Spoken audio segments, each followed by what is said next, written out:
Greetings, I'm Dr. Hoin-sik. This is the final lecture and it's also the 24th lecture of digital dentistry. The topic of today is whole digital dentistry. These are the contents for today. What is whole digital dentistry? 2 failed prosthodontic cases. Ways to overcome issues using digital technology. And then I'm going to talk about the take-home message. Whole digital dentistry. What could this be? It is complete, whole, and predictable dentistry.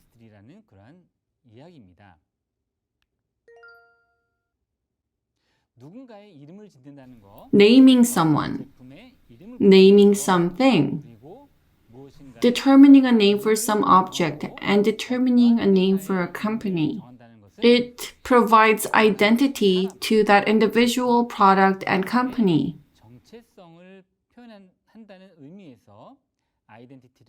And therefore is very important. In that sense, I believe this company expresses its own identity extremely well with its name. This is Whole Food Market selling organic food in the US. The company emphasizes how it sells organic products by putting the word whole in the name. What does this whole mean? The first meaning is complete, full, perfect, entire, integral, and whole. The second meaning is healthy, wholesome, whole, right, well-conditioned. These are the meanings this word has. It is complete, full, and healthy. The company's identity is super clear. I wanted to use the word whole in front of digital dentistry because this is a way to provide complete, predictable, and healthy treatment method for the patient.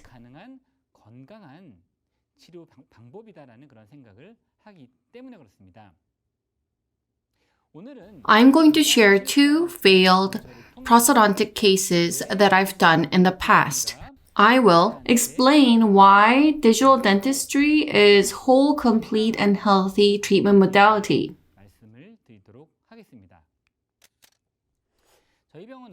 This is a patient who came in 2012 in the upper from a different dental clinic. 6 implants were placed.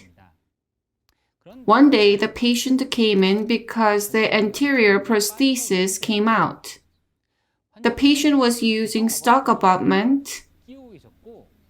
If you look at the inner surface of the failed prosthesis, the residual cement is still there in the abutment and the prosthesis.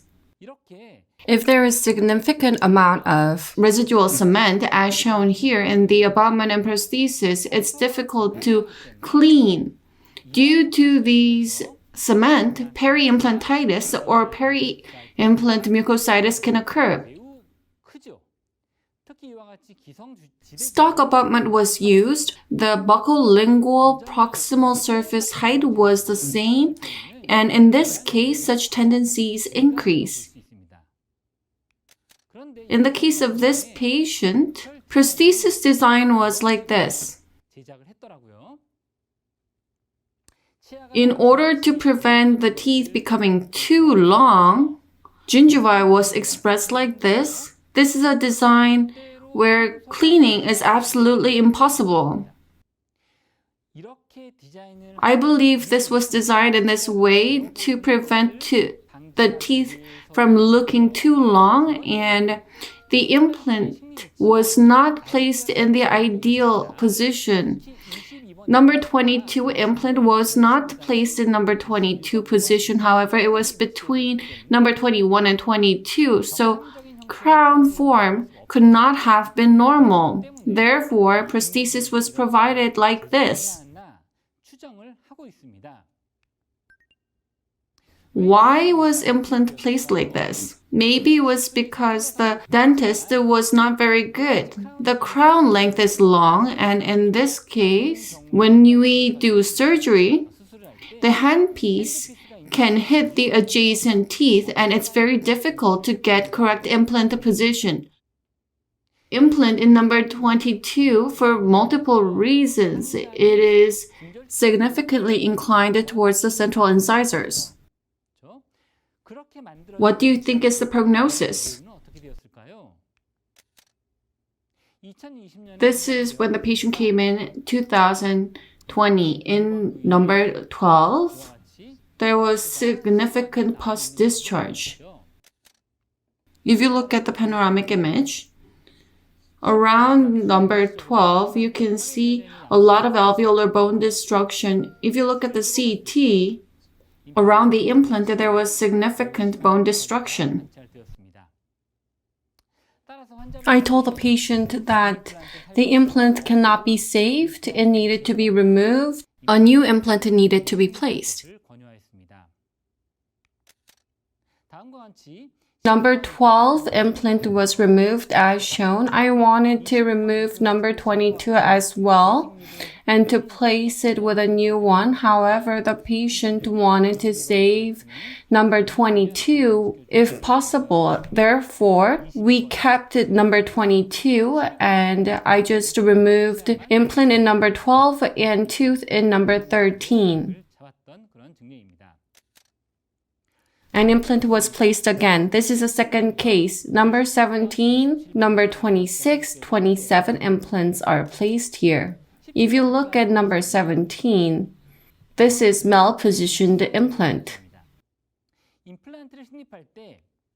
When you place an implant, you need to use the functional cusp of antagonist as a standard, and the implant's axis needs to reflect it. However, implant placed is towards the non-functional cusp rather than the functional cusp. Given the situation, it is inevitable that the patient will have edge bite or cross bite.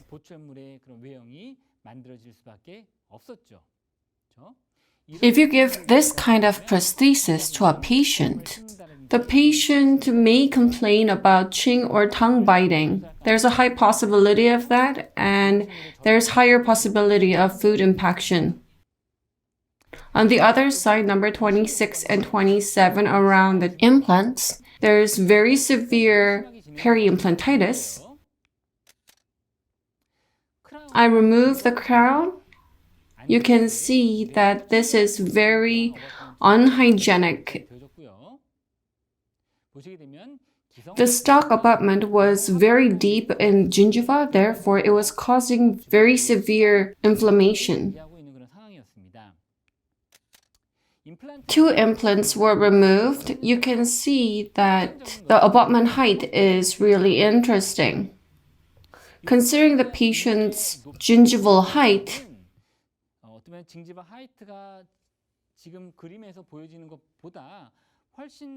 the dentist should have chosen a much longer abutment, but did not.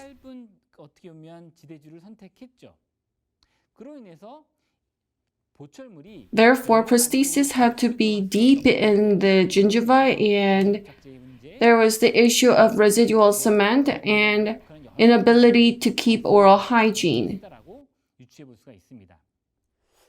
The 2 cases, what do they have in common? First is they used a stalk abutment. Second, it would not have been a problem if the dentists had used stalk abutments appropriately. However, they did not. There was the issue of residual cement. Third, they were malpositioned implants.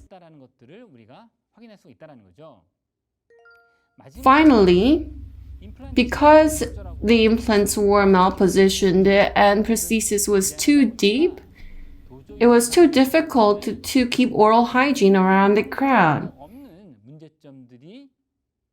Because the patients were not able to maintain oral hygiene, peri-implantitis came to be.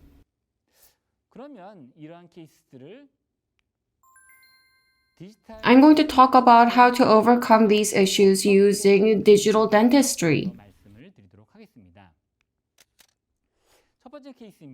This is the first case. Crown had to be cut and removed. It takes a lot of effort to cut and remove such a large PFM crown. It was very difficult. I removed the crown sweating like a pig. I used multiple burrs to remove the crown. I opened flap around implant in number 12.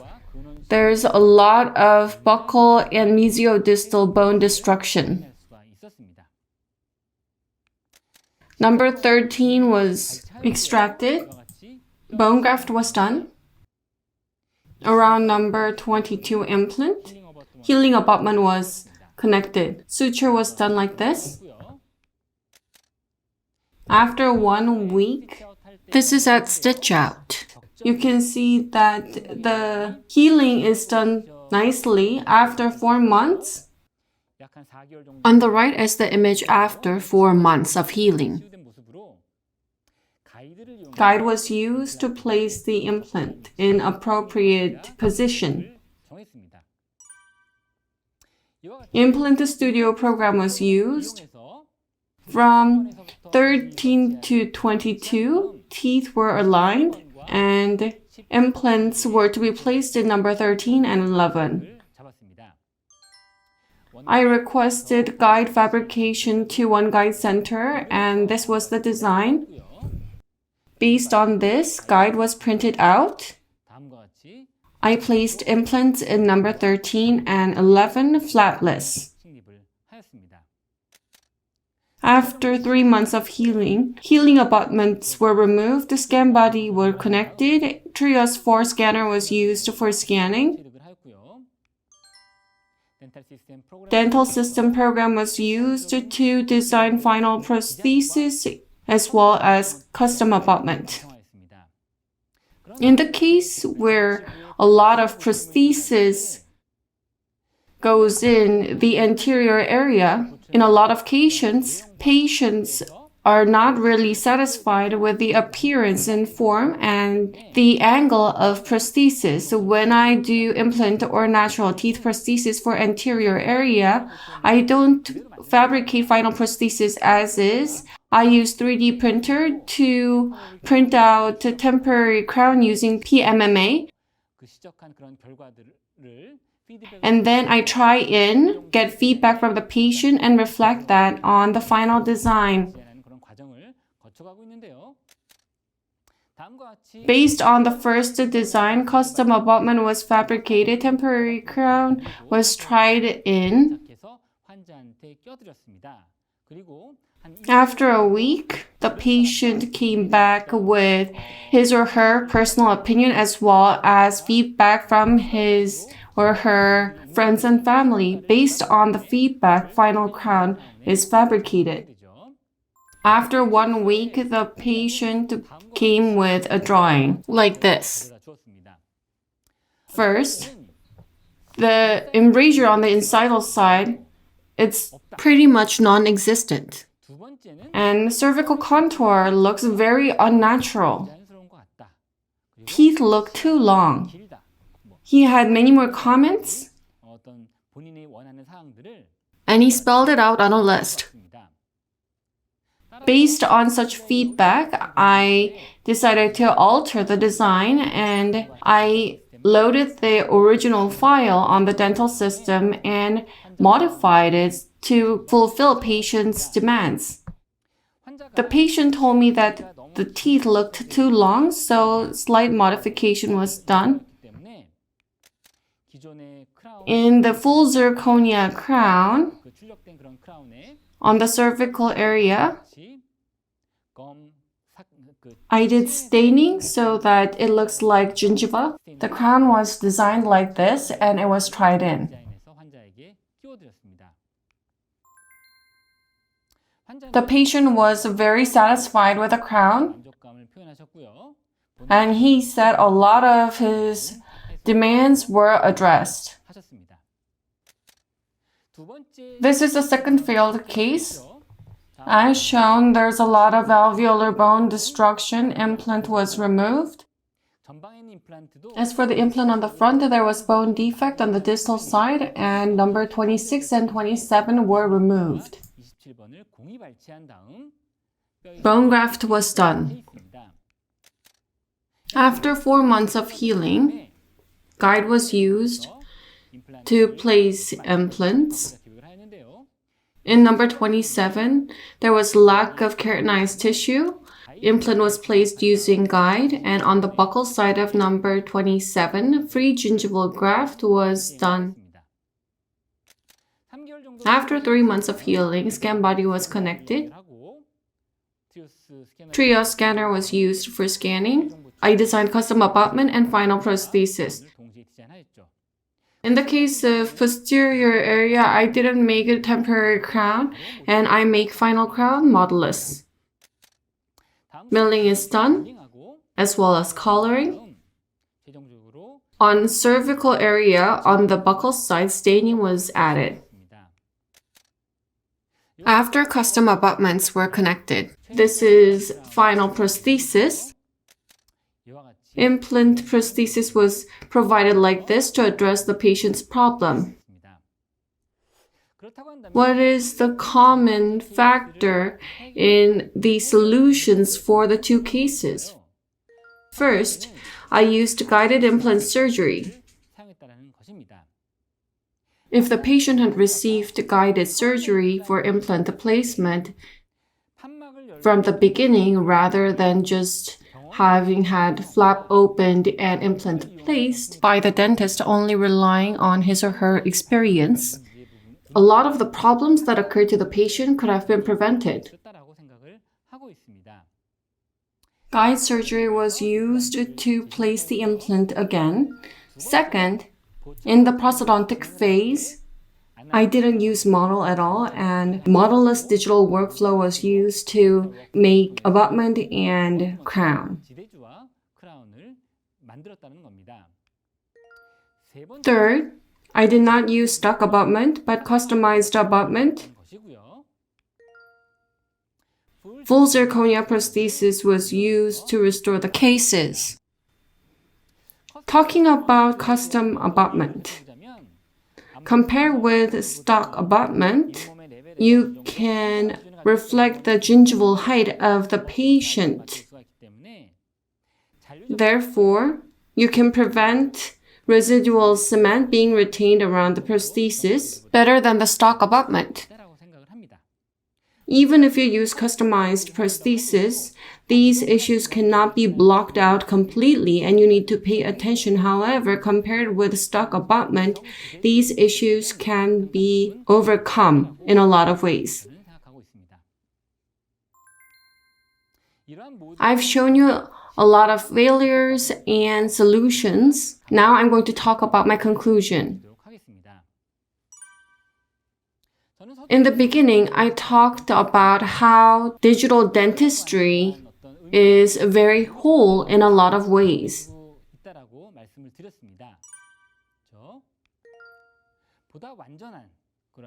The prosthesis form is more complete and you can get better position. Good prognosis can be achieved for prosthesis for implant and natural teeth. Issues related to malpositioned implant can be improved as well as prosthesis for natural dentition. Healthy prosthesis can be provided to our patients. The use of surgical guide is very important in this context. I want to talk about designing without a model. By doing so, we can make it more detailed as we design the prosthesis compared to the traditional method, and the level of completeness can be improved. I believe with whole digital dentistry allows us to dive into areas that were once deemed impossible. In analog prosthesis, when we do analog prosthesis, in the past, you may have wanted to fix something but were not able to. However, in the case of digital dentistry, although it cannot be resolved completely, compared with the analog ways, you can reduce those issues significantly. You should bear this in mind. As shown, in order to drive a race car, you need to have a trained professional driver.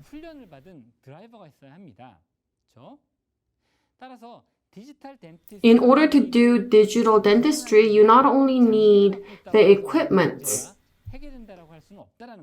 but also you need to have the knowledge and expertise to utilize such tools.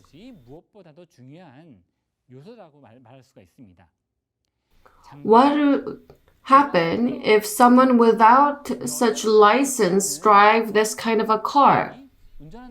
It could lead to catastrophic consequences. That's why we shouldn't use digital dentistry as means for marketing or to lure patients. You need to use digital dentistry to provide wholesome treatment to your patients, as is intended. You need to bear in mind the principles of digital dentistry and utilize it properly, and this is of utmost importance.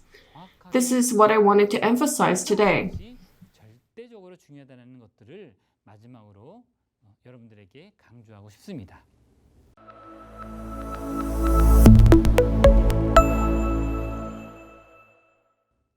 Now we will have Q&A session to address your questions. First, the question. At times, there are cases where guided surgery is not possible.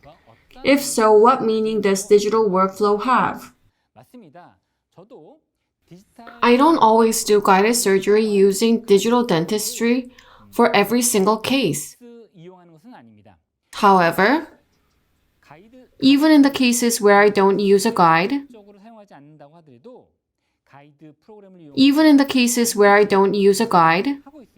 because as I design the guide, I determine where and how implants should be placed. You get invaluable insight out of it.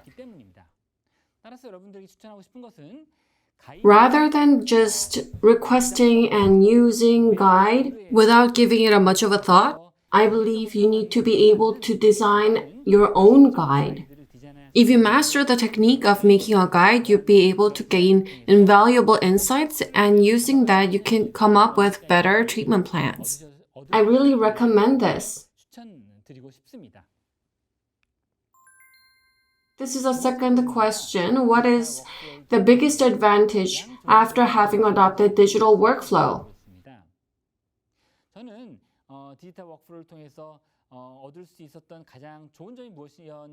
With digital workflow, the biggest advantage was I can design and place implant the way I envision it within my head. This can be done almost to the T.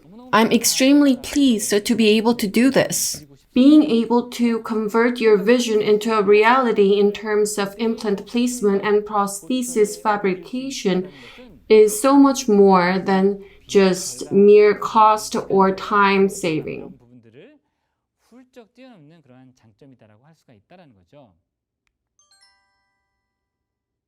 For the past year, I have talked about digital dentistry over the course of 24 lectures. I have touched upon different topics. I'm sure there may have been areas that were not sufficiently addressed. I hope I'll be given the opportunity to address them. Digital dentistry is not the future. It is the present, and it surpasses analog dentistry in so many ways, and it is expanding in terms of breadth and depth. Thank you for tuning in over the course of the last 24 lectures. Thank you once again.